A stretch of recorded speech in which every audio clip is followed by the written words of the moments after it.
Kathleen Kennedy, who's been in charge of the destruction of Star Wars, recently talked to Vanity Fair about some of the lessons that she's learned along the way on some of the flops and some of the ways the new Star Wars just isn't connecting with audiences. It certainly caused a lot of people to talk about it.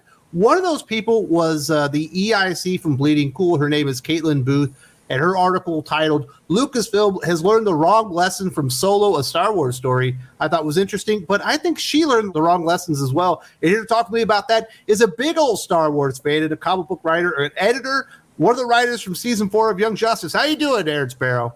Doing well. That's except for the fact that my camera's not working. I don't know. That's not good. Why did I try to make myself look pretty? I spent all that time. I'm sorry that you got that Brazilian and you didn't even get to show it off. So this is specifically what she says in her article talking about the Vanity Fair stuff. Solo, a Star Wars Story came up. The second spin-off Star Wars movie is infamously known as the flop Star Wars movie and underperformed at the box office. There were a lot of factors that went into Solo underperforming, but it seems that Kathleen Kennedy and Lucasfilm has zeroed in on recasting Han Solo with Alden Ehrenreich. Here's the Kathleen Kennedy quote that she ends up mentioning. "Solo's swagger may be too singular for another actor to replicate. There should be moments along the way when you learn things. Now it does seem so abundantly clear that we can't do that." To lay this at the feet of Albus Heidenreich is Alden. Dingus Flingelbert. I can't commit his name to memory. I'm so sorry. Oliver Humperdinck. To lay the failure of the movie at his casting is, I think, completely unfair, because once you actually watched Solo, a Star Wars movie, which I didn't pay for because I made a vow that The Last Jedi was the last Disney Star Wars film I would ever pay to see. To lay that at his feet is completely unfair. He did a fine job. He came off well if you've watched the movie. It's just that the movie's not very good. It's not very interesting. It's not something that people were asking for. We didn't really want to see Han's backstory, and the things that they gave us were ultimately not interesting. Like the problem with doing these prequel movies is that they always kind of fall into the same trap. Well, what do we know about Han Solo? Well, we know he's a smuggler. We know he has those dice that hang from the Millennium Falcon. We know about his pistol. We know about his jacket. We know about, his name. These are all the things that we know. So they go back and they try to explain those things, like giving him the name Solo in that movie because, oh, you don't have a people? Well, Solo. No one was ever asking how Han got his name. No one was ever asking how he got his blaster. We assume he just picked it up somewhere. And then the great revelation in the movie of how he got it, some guy gave it to him. Good job, guys. Great writing. That's really super interesting. Hey, you want to know how Chewie got his nickname? Han didn't want to say Chewbacca every time. Makes sense. So I kind of agree with Caitlin Booth that Kathleen Kennedy learned the wrong lessons, although I think what Caitlin Booth said are the real lessons are even further off. This is what Caitlin Booth, EIC, and Bleeding Cool had to say. That is just learning the wrong lesson from why this movie failed and isn't promising for Lucasfilm. Solo, a Star Wars Story, flopped by 2018 box office standards because it was released 5 months after Star Wars The Last Jedi, and Star Wars movies never run on a movie every 4 months, the same way that Marvel has. Fans have never had a problem waiting a year or two for movies, so that was just a lot of Star Wars at once, and fans didn't have the chance to miss the franchise before it came back. Some behind-the-scenes things caused people to worry about the production, and Lucasfilm didn't do a good job of assuaging those fears either. The casting, however, was not something that anyone who saw the movie either when it was in theaters or after the fact had a problem with. Listen, you can't give me too much good Star Wars. The problem, I think Aaron's probably in agreement with me, we had just seen the worst Star Wars film in the history of Star Wars films, including the prequels. The Last Jedi was atrocious, and as soon as people got done with about 30 minutes of that movie, I think everyone knew that there was something wrong with Disney's Star Wars. And to just gloss over the fact that The Last Jedi is essentially despised band wide by Star Wars fans is absolutely ridiculous, and just not seeing the forest through the trees. The problem that they refuse to admit, and that none of these so-called journalists can bring themselves to admit, is that The Last Jedi was a terrible, terrible disaster for Star Wars. It completely undermined the first film, which I didn't even like that much. I was fine with it. I understood. I was like, okay, you just paid $4 billion for a franchise. You're going to really soft, throw a softball across the plate to try and get people interested again. And largely there was a lot of goodwill. And then Rogue One came out and thought it was different and interesting and really built on things that they wanted to see. And so there was a lot of goodwill going into The Last Jedi. And Rian Johnson's movie, if you want to call it that, just completely destroyed that goodwill. And then to start calling the fans racist and misogynists because they didn't like the movie, and to start like throwing slurs and epithets at them, and they went to war with the fandom. And then 5 months later, they dropped another Star Wars movie, and people said, "No, I'm done. I'm not giving you any more money. This sucks. I hate this." And so Solo was a casualty. Solo is not a bad Star Wars film. It's not the best. It's not great, but it's fine. But it suffered the wrath of The Last Jedi. And that's what they need to admit. They screwed up the sequels so bad that they killed people's love of Star Wars. And then on top of it, fans are very forgiving. You give us something good again, we'll come back. That was evident with, people liked The Mandalorian and were kind of like, oh, maybe we're going to be back on a good track. But, once you make people feel like you don't appreciate them, they're not coming back.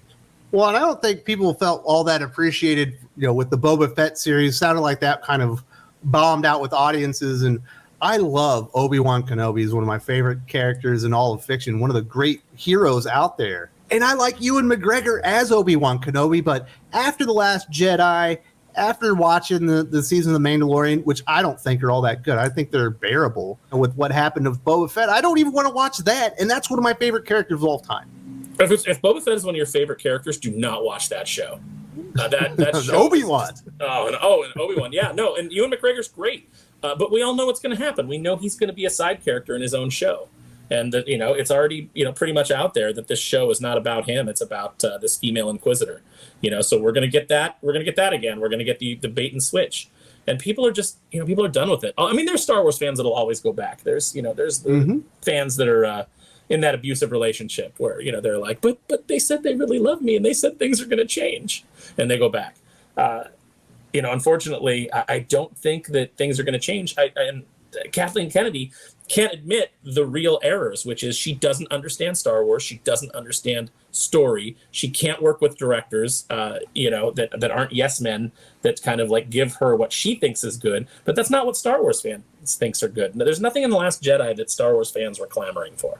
No, everything about that was terrible. I've never seen Solo, a Star Wars story. I have no plans to see it. I had no plans to see the Last Skywalker until you and I watched it so we could critique it for the channel. It's not as bad as The Last Jedi. Don't get me wrong, but it's still terrible.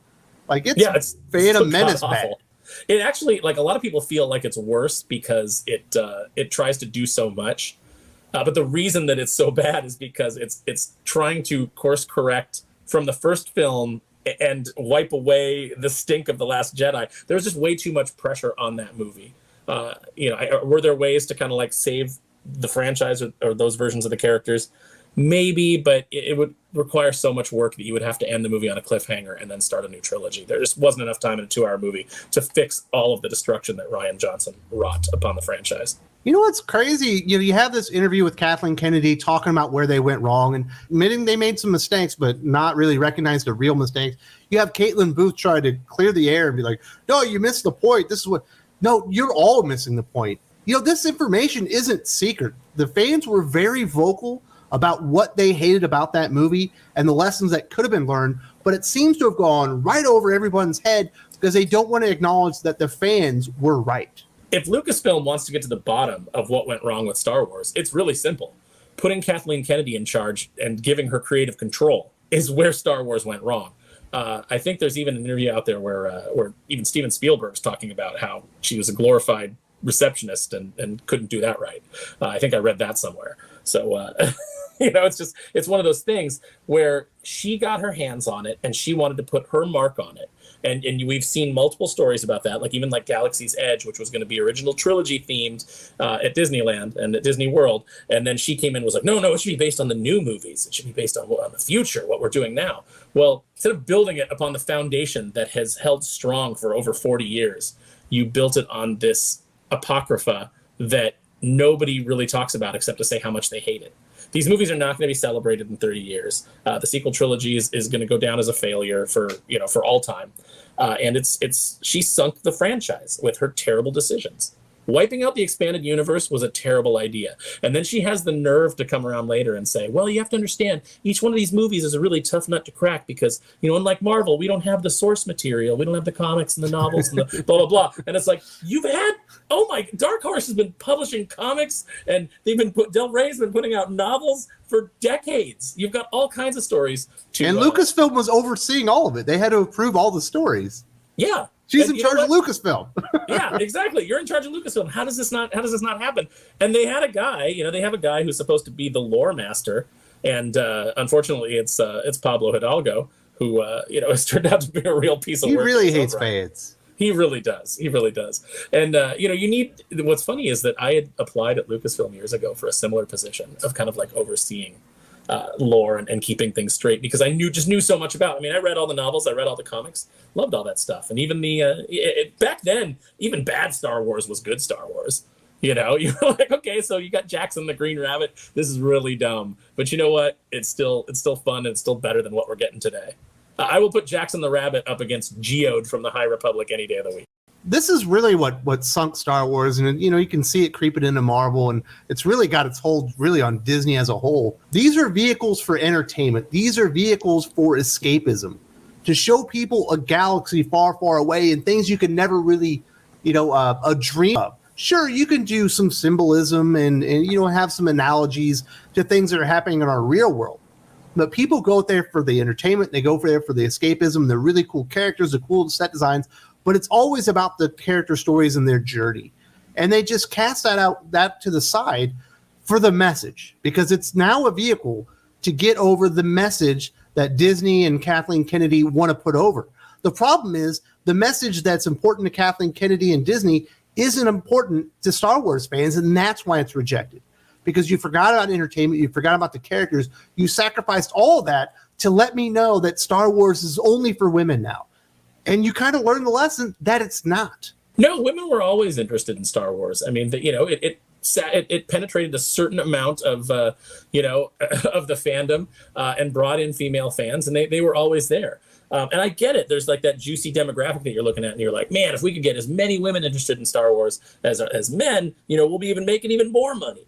But the problem is, there's just a lot of women that are never going to be interested in Star Wars, and that's okay. It's fine. You should be catering to the ones that do care about Star Wars, and then they'll get their daughters interested in Star Wars. That when the big mistake was when they really made it a girl-centric property. Little boys started to look at it and go, "Oh, well, I don't want to play with those girl toys," and that's just something that happens. It's not social engineering. It's not a social construct. It's just boys want to play with things that they think are, strong and powerful and manly. And that's why He-Man worked back in the days. They were like, hey, what words do boys respond to? Power was one of them. So they're like, okay, we'll make the most powerful man in the universe. And that's something that like boys were into. The other problem is the way that they market to girls is when the play patterns of boys and girls are different. Boys want to be the hero, whereas girls tend to want the hero to be them. So the way that they constructed Rey was this like blank slate that girls could project themselves onto instead of her being a character. And that's why the movie doesn't work. The movie doesn't work because you don't have a strong central character to follow. None of the characters really like coalesce or come together. It's just bad writing and bad planning, and it's just too many executives in the room going, well, our market research shows this, so do this, instead of letting creative people craft a compelling story and then building people that like Star Wars craft a compelling story. Mm-hmm. People who love Star Wars are going to come in and want to tell compelling Star Wars stories. You can't come into any franchise. I've said this multiple times. I've said it on this channel. If you're a guy who's like, yeah, I'm writing all my stories about LGBTQ kung fu cats, and then someone goes, hey, you want to write? We're not interested in your story about lesbian kung fu cats, but hey, you want to write this the Star Wars story? You can't go into it going, well, how do I get my kung fu cats into this Star Wars story? You have to say, what kind of compelling Star Wars stories can I tell based on the lore that exists? And that's the way that you should be approaching it creatively. I'm not saying that you can't draw parallels and you can't have homages and you can't tackle real world issues, but you have to do it in a subtle way that makes sense for that universe. You can't put our petty politics and our petty bullshit into these properties and still expect them to be evergreen. It's going to date them. It's going to make them ham-fisted, and people are going to reject them. And that's exactly what's been happening. The most interesting thing about all of this is if Kathleen Kennedy really wanted to identify where Star Wars went wrong and how they dropped the ball, she probably only needed to look in the mirror. The Last Jedi is an absolute train wreck. It's one of the worst stories in the history of all mankind. It's one of the worst movie-going experiences of my life. There's a reason everyone hates this movie. Aaron and I actually sat down, we talked about it, we rewatched it, and then we talked about everything that was wrong with this movie. We actually didn't have enough time to cover it all. 40 minutes wasn't enough to cover this entire catastrophe, but we get most of it. This movie is dog shit.